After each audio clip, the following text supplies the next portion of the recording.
La alambrada vibraba con el viento del atardecer, cuando Thomas Carver vio las dos figuras tambaleándose junto al abrevadero seco.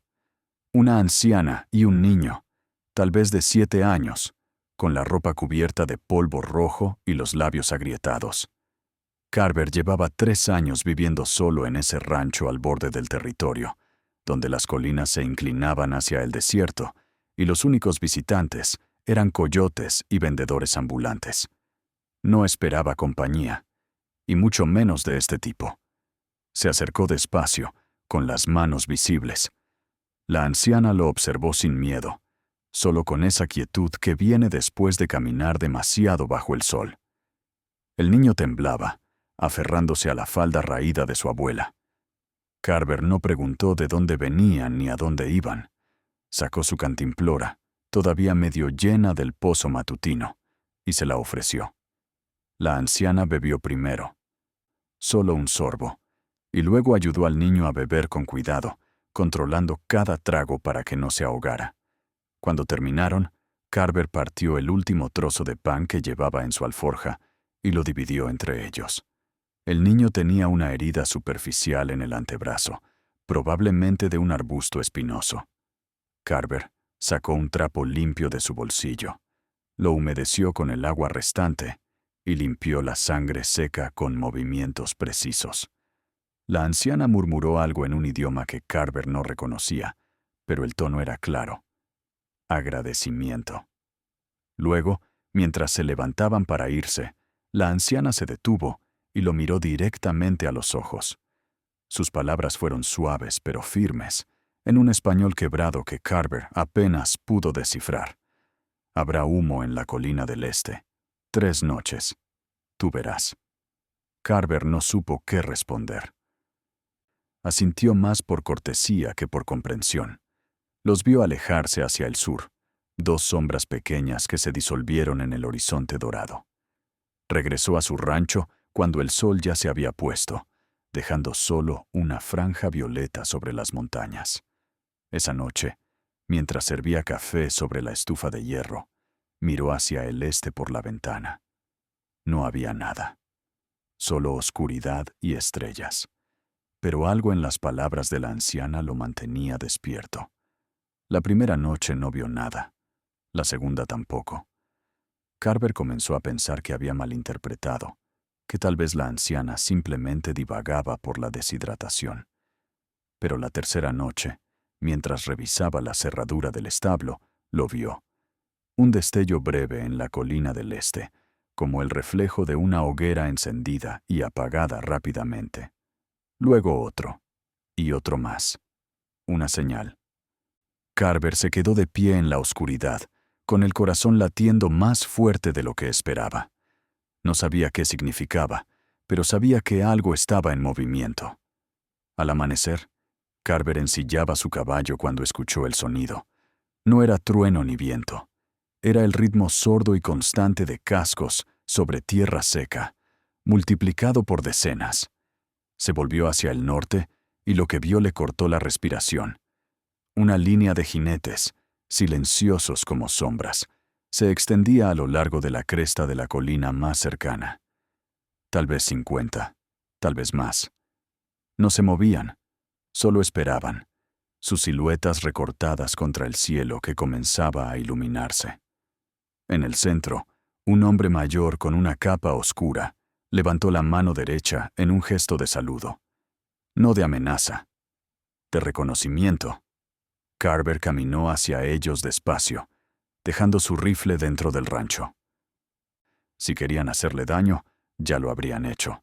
Cuando estuvo lo suficientemente cerca, el hombre mayor desmontó con una agilidad sorprendente para su edad. Los otros jinetes permanecieron inmóviles. El hombre habló en español pausado, eligiendo cada palabra con cuidado. Se presentó como Nahuel, líder de la nación de las colinas, un pueblo que había vivido en esas tierras mucho antes de que llegaran los rancheros y los ferrocarriles. No venían a pelear, venían a pedir justicia, y necesitaban la palabra de un testigo. Carver escuchó en silencio mientras Nahuel explicaba. 20 años atrás, cuando Carver todavía era un adolescente en otro estado, Un hombre llamado Silas Dugan había llegado a esas tierras con documentos falsificados, reclamando miles de hectáreas que pertenecían a la Nación de las Colinas por tratado federal. Dugan tenía conexiones en la capital territorial y jueces dispuestos a firmar lo que fuera necesario. La nación perdió sus pastizales, sus fuentes de agua, incluso los lugares donde enterraban a sus muertos. Durante 2 décadas intentaron todos los recursos legales posibles. Cada uno fue bloqueado o ignorado. Ahora, Dugan planeaba vender esas tierras a una compañía minera del este, y si eso ocurría, todo estaría perdido para siempre. Pero Nahuel tenía algo que ningún juez había visto: documentos originales del tratado, mapas con sellos oficiales y testimonios escritos de funcionarios territoriales ya fallecidos. Los había guardado durante años, esperando el momento adecuado. El problema era que ningún tribunal les daría audiencia sin un intermediario, alguien que no fuera de la nación y que pudiera presentar el caso sin ser descartado de inmediato, alguien respetado por ambos mundos. Por eso habían enviado a la anciana y al niño, para probar si Carver era ese hombre. Carver sintió el peso de la petición como una piedra en el estómago. No era abogado ni político. Era un vaquero solitario que solo quería vivir en paz. Pero también sabía lo que había visto en los ojos de esa anciana. No súplica, sino dignidad. Y sabía lo que significaba ser despojado de todo sin poder defenderse. Miró a Nahuel y luego a los jinetes silenciosos detrás de él. Finalmente, asintió.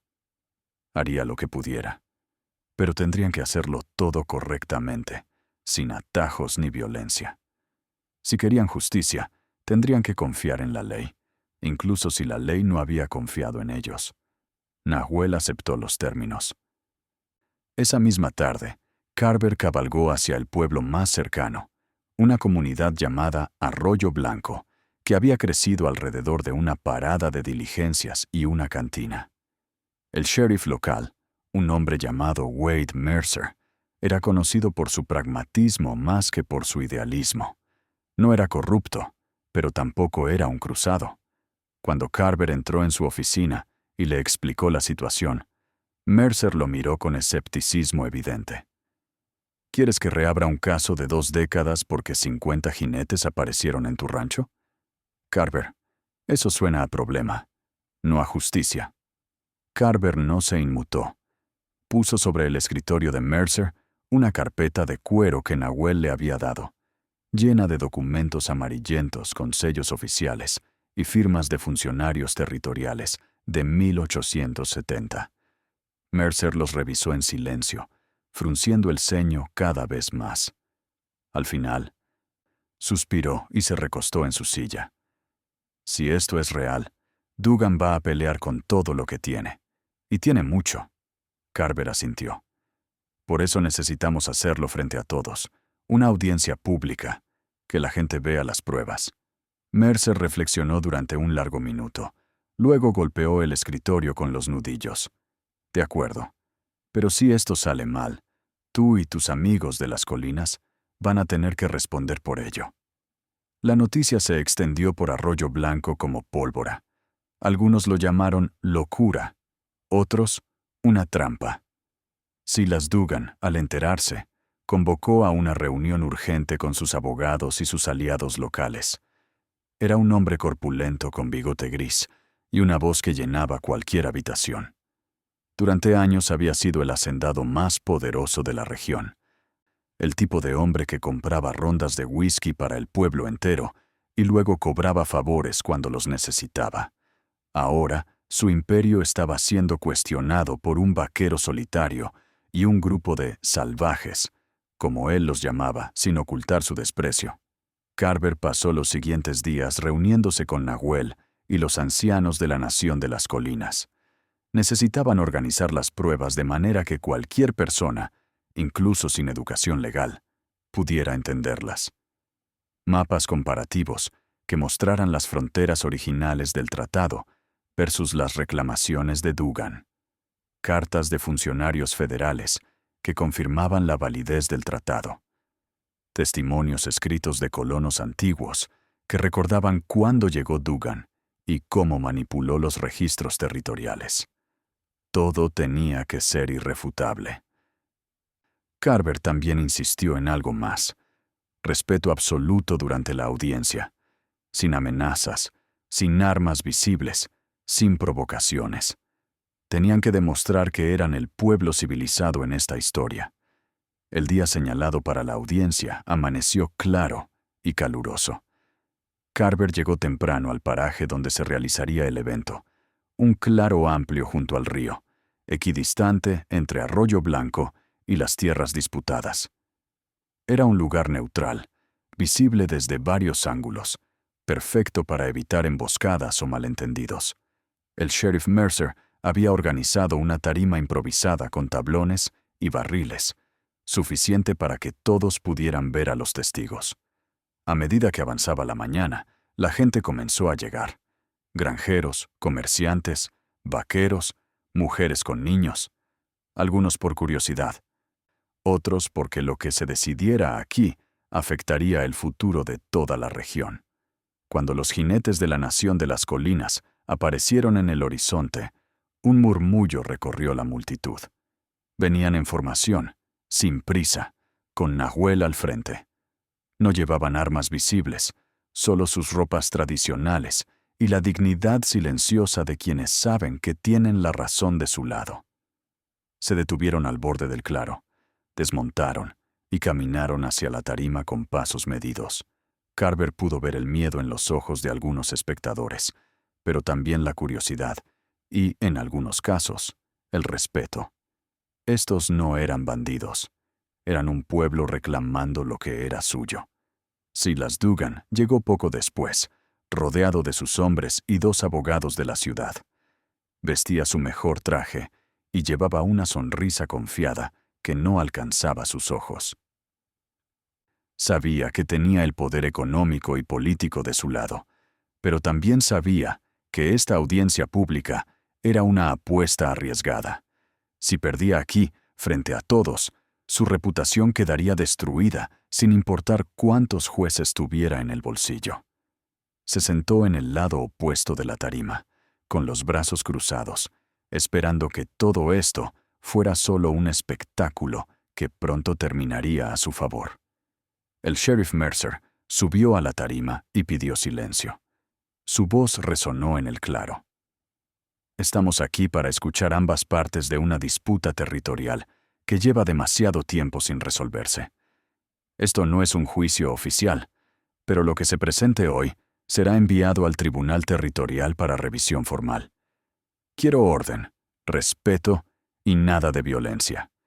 El primero que cause problemas sale de aquí esposado. Miró tanto a Dugan como a Nahuel, asegurándose de que el mensaje estaba claro. Ambos asintieron. Nahuel fue el primero en hablar. Su español era pausado pero firme, y Carver traducía al inglés para quienes no entendían. Nahuel explicó la historia del Tratado de 1870, firmado por un oficial federal y representantes de la Nación de las Colinas, que garantizaba derechos perpetuos sobre 18,000 hectáreas de pastizales y fuentes de agua. Mostró el documento original, con sellos y firmas intactas. Luego mostró los mapas oficiales del territorio de esa época, donde las fronteras de la nación estaban claramente marcadas. Finalmente, mostró las escrituras falsificadas que Dugan había usado 20 años atrás, llenas de inconsistencias y fechas que no coincidían con los registros federales. La multitud estaba en silencio absoluto. Algunos se inclinaban hacia adelante, entrecerrando los ojos para ver los documentos desde lejos. Mercer tomó los papeles y los examinó personalmente, pasando cada página con cuidado. Sus labios se movían mientras leía, pero no decía nada. Cuando terminó, los devolvió a Nahuel y se volvió hacia Dugan. ¿Tiene algo que decir sobre esto? Dugan se puso de pie, con el rostro enrojecido. Sus abogados le susurraron algo, pero él los ignoró. Esos papeles son antiguos, probablemente falsificados. Yo compré esas tierras de buena fe, con dinero real y escrituras legales que me dieron las autoridades territoriales. Si hubo un error administrativo hace 20 años, ese no es mi problema. Yo he trabajado esas tierras, las he mejorado, he traído progreso a esta región. Y ahora vienes tú, Carver, metiendo tu nariz donde nadie te llamó, armando todo este circo para hacerme quedar como un ladrón. Carver se levantó lentamente. No levantó la voz, pero su tono era firme. No estoy aquí para hacerte quedar como nada, Dugan. Estoy aquí porque vi documentos que merecen ser revisados. Si tus escrituras son legítimas, un juez lo confirmará. Si no lo son, entonces tendrás que devolver lo que no es tuyo. Así funciona la ley. Dugan lo miró con odio mal disimulado. Tú no eres nadie, Carver. Solo un vaquero fracasado jugando a ser héroe. Carver no respondió. No necesitaba hacerlo. La multitud ya había visto suficiente. Uno de los ancianos de la nación de las colinas, un hombre llamado Kuruk, pidió hablar. Su español era titubeante, pero sus palabras eran poderosas. Contó cómo su abuelo había firmado el tratado de 1870, confiando en la palabra del gobierno. Cómo su padre había sido expulsado de esas tierras cuando Dugan llegó con papeles nuevos y amenazas de violencia. Cómo su hermano había muerto buscando agua en el desierto porque ya no podían acceder a los pozos ancestrales. Su voz se quebró al final, pero no lloró. Solo miró a Dugan con una mezcla de tristeza y determinación. No queremos venganza, solo queremos lo que es nuestro, y queremos que nuestros hijos no tengan que vivir como fugitivos en su propia tierra. El silencio después de esas palabras fue ensordecedor. Incluso algunos de los hombres de Dugan miraban al suelo, incómodos. Mercer se aclaró la garganta y anunció que necesitaba tiempo para revisar todo con calma. La audiencia se suspendería hasta el día siguiente. Ambas partes debían regresar a sus campamentos y mantener la paz. Cualquier acto de violencia cancelaría el proceso inmediatamente. Nahuel aceptó sin objeción. Dugan, en cambio, se fue sin decir palabra, sus abogados corriendo detrás de él. Esa noche, Carver acampó en el claro, junto con algunos hombres de la nación de las colinas. No hablaron mucho, solo compartieron café y pan seco mientras el fuego crepitaba entre ellos. Carver miraba las estrellas, pensando en cómo había llegado a este punto. 3 semanas atrás, su mayor preocupación era reparar una cerca rota. Ahora estaba en el centro de una disputa que podía cambiar el destino de cientos de personas. No se sentía como un héroe. Se sentía cansado, pero también sabía que no podía echarse atrás. Al amanecer del segundo día, la multitud había crecido. Gente de pueblos vecinos había llegado durante la noche, atraída por los rumores de lo que estaba sucediendo. El sheriff Mercer subió a la tarima con una carpeta bajo el brazo. Su expresión era seria, casi sombría. Carver sintió un nudo en el estómago. Esto podía salir de cualquier manera. Mercer abrió la carpeta y comenzó a leer en voz alta. Había revisado los documentos con un escribano y un juez retirado que vivía en Arroyo Blanco. Su conclusión era clara. El tratado de 1870 era legítimo y legalmente vinculante. Las escrituras de Dugan contenían múltiples irregularidades, incluyendo firmas de funcionarios que nunca existieron y fechas que contradecían los registros oficiales. En otras palabras, Dugan había construido su imperio sobre fraude. La multitud estalló en murmullos. Algunos aplaudieron. Otros gritaron insultos hacia Dugan, quien permanecía de pie con el rostro pétreo. Mercer levantó la mano pidiendo silencio. Esto no significa que todo termine hoy. Necesitamos que un tribunal territorial ratifique esta decisión. Pero basándonos en la evidencia presentada, recomendaré que las tierras disputadas sean devueltas a la nación de las colinas, con efecto inmediato, pendiente de confirmación judicial. Si las Dugan Tendrá 30 días para presentar contraevidencia. Si no puede hacerlo, las escrituras serán anuladas. Dugan finalmente explotó. Esto es una farsa, un montaje. Mercer, estás acabado en este territorio. Mercer lo miró sin parpadear. No me amenaces, Dugan. Si tienes algo legítimo que presentar, hazlo ante un juez. Hasta entonces, la ley dice lo que dice. Dugan escupió en el suelo y se dio la vuelta, seguido por sus hombres. Algunos parecían aliviados de poder irse. Otros miraban a Carver con algo que parecía respeto, aunque nunca lo admitirían en voz alta. Nahuel se acercó a Carver después de que la multitud comenzara a dispersarse. No dijo mucho.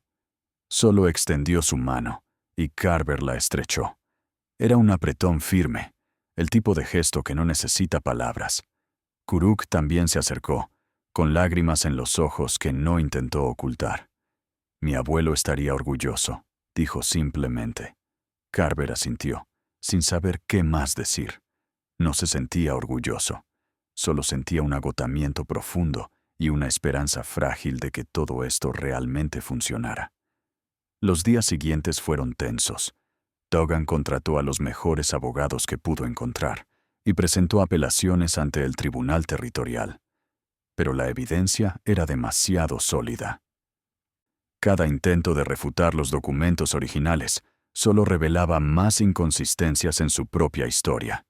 Finalmente, 6 semanas después de la audiencia pública, el tribunal emitió su fallo. Las tierras serían devueltas a la nación de las colinas. Dugan tendría que compensarlos por las mejoras realizadas en la propiedad, pero no podría retener ni un solo acre. Era una derrota total. Carver recibió la noticia en su rancho, donde había vuelto después de la audiencia. Mercer cabalgó personalmente para decírselo. Lo lograste, Carver. No sé cómo, pero lo lograste. Carver sonrió levemente. No fui solo yo. Nahuel tenía las pruebas. Tú tuviste el valor de escuchar. Y la gente decidió que la verdad importaba más que la conveniencia. Mercer asintió. Aún así, hiciste algo que pocos habrían hecho. Y eso cuenta. Unas semanas después, Nahuel y un grupo de su gente visitaron el rancho de Carver. Traían regalos, mantas tejidas a mano, carne seca, una pipa tallada con símbolos que representaban la paz y la justicia. Carver aceptó todo con gratitud, aunque sentía que no lo merecía. Nahuel le habló en privado, lejos de los demás. Tú no pediste esto, pero lo hiciste de todos modos. Eso te hace parte de nuestra historia ahora. Si alguna vez necesitas algo, solo tienes que enviar una señal. Carver no supo qué responder. Finalmente dijo, solo cuiden esas tierras. Las merecen. Los jinetes se fueron al atardecer, una línea silenciosa contra el cielo naranja. Carver los vio partir desde su porche, con una taza de café en la mano.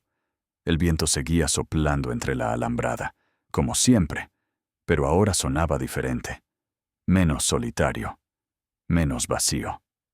Esa noche, mientras el fuego se apagaba en la estufa, Carver se quedó mirando las estrellas por la ventana. Pensó en la anciana y el niño, en Nahuel y sus palabras medidas, en Kuruk y sus lágrimas. Pensó en cómo un simple acto de compasión, compartir agua y pan, había desencadenado todo esto. No sabía si había hecho lo correcto, no en el sentido absoluto, pero sabía que había hecho lo que podía. Y a veces, en este mundo, eso es suficiente. El rancho volvió a su ritmo habitual. Reparar cercas, alimentar al ganado, vigilar el horizonte en busca de tormentas. Pero algo había cambiado en Carver. Ya no se sentía solo. Sabía que, en algún lugar de las colinas, había un pueblo que lo recordaba. Y eso, de alguna manera extraña, lo hacía sentir parte de algo más grande que él mismo. Los meses pasaron. El invierno llegó con su frialdad cortante.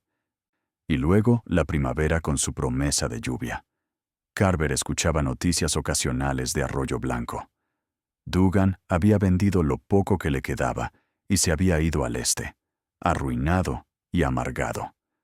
Algunos decían que intentaba armar un nuevo caso legal, pero nadie le prestaba atención. La nación de las colinas había comenzado a reconstruir en sus tierras ancestrales. Levantaron viviendas, restauraron pozos, marcaron los lugares sagrados que habían sido profanados. Era un proceso lento, pero constante. Un día de verano, mientras Carver reparaba el techo del establo, vio humo en la colina del este. No era la señal de antes. Esta vez era diferente. 3 columnas rectas que subían al cielo sin desviarse. Una invitación. Carver ensillaba su caballo y cabalgaba hacia las colinas por primera vez desde la audiencia. Cuando llegó al campamento, Nahuel lo recibió con una sonrisa. Queríamos que vieras lo que hemos logrado. Carver pasó el día recorriendo las tierras restauradas, viendo a familias enteras trabajando juntas, niños jugando junto a los pozos que ahora fluían libremente. Kuruk le mostró el lugar donde estaba enterrado su abuelo, el que había firmado el Tratado de 1870. Era un sitio simple, marcado solo por piedras apiladas, pero tenía una dignidad que ningún monumento podría igualar. Antes de irse, Nahuel le dio algo a Carver, un trozo de tela bordado con un patrón de estrellas y colinas.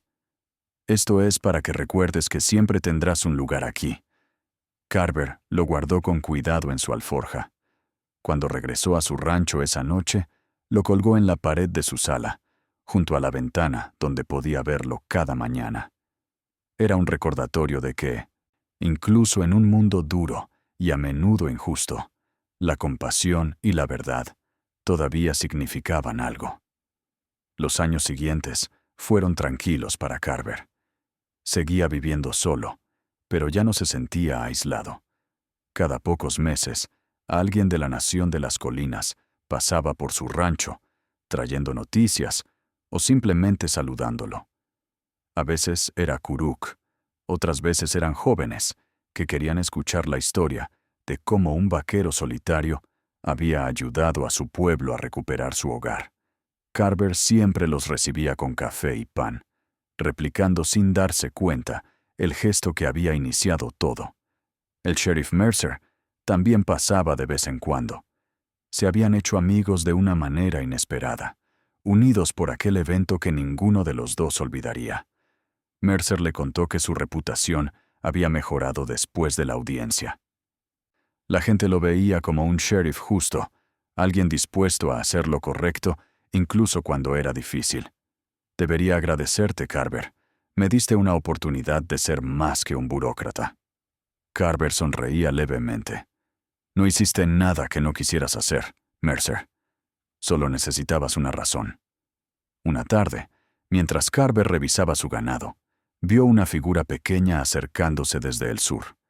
Al principio pensó que era un vendedor o un mensajero, pero a medida que se acercaba, reconoció esa forma de caminar cautelosa, ese porte que había visto antes. Era el niño. Ya no era tan pequeño. Tal vez tenía 10 u 11 años ahora. Venía con un mensaje de su abuela, quien estaba enferma, pero quería ver a Carver una última vez. Carver no dudó. Ensillaba su caballo y cabalgaba con el niño hacia el campamento de la nación de las colinas. La anciana estaba recostada en una tienda simple, rodeada de su familia. Sus ojos todavía tenían esa misma claridad que Carver recordaba, aunque su cuerpo estaba frágil. Ella le hizo un gesto para que se acercara. Cuando Carver se arrodilló junto a ella, la anciana tomó su mano con una fuerza sorprendente. «Tú guardaste tu palabra», dijo en español quebrado. «Y nosotros guardaremos la nuestra. Siempre». Carver sintió un nudo en la garganta. No sabía qué decir. Finalmente, simplemente asintió. La anciana sonrió y cerró los ojos, y Carver supo que esa sería la última vez que la vería. El funeral fue una ceremonia privada, pero Nahuel invitó a Carver a estar presente. Fue un honor que Carver no esperaba y que aceptó con humildad. Vio cómo toda la comunidad se reunía para despedir a una mujer que para ellos era más que una anciana. Era un símbolo de resistencia, de dignidad frente a la injusticia. Carver pensó en cómo esa mujer había caminado kilómetros bajo el sol abrasador, solo para probar si él era el hombre adecuado, y cómo ese acto había cambiado no solo su vida, sino la de cientos de personas. Cuando Carver regresó a su rancho después del funeral, se quedó de pie en su porche durante mucho tiempo, mirando el horizonte. El viento seguía soplando entre la alambrada, constante e indiferente.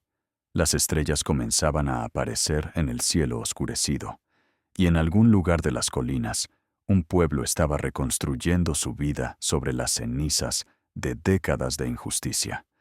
Carver no sabía si la historia lo recordaría. Probablemente no, pero eso no importaba. Lo que importaba era que, cuando tuvo la oportunidad de hacer algo bueno, no la dejó pasar. Esa noche, mientras se preparaba para dormir, Carver miró el trozo de tela bordado en su pared. Las estrellas y las colinas parecían brillar con la luz tenue de la lámpara de aceite. Y por primera vez en años, Carver sintió algo parecido a la paz. No la paz del olvido o la indiferencia, sino la paz de saber que había hecho lo correcto. Que había sido, aunque solo fuera por un momento, algo más que un vaquero solitario en medio de la nada. Había sido un testigo, un puente, y tal vez un amigo. El rancho siguió existiendo, año tras año. Las estaciones cambiaban, las cercas se reparaban, el ganado nacía y moría. Carver envejecía lentamente, su espalda encorvándose bajo el peso de décadas de trabajo duro. Pero nunca se sintió solo otra vez, porque sabía que, en algún lugar no muy lejos, había un pueblo que lo recordaba. Y eso era más de lo que la mayoría de la gente podía decir, más de lo que él jamás habría imaginado cuando vio esas dos figuras tambaleándose junto al abrevadero seco, tantos años atrás. A veces, la compasión no cambia el mundo, pero cambia a las personas. Y las personas, a su vez, cambian todo lo demás.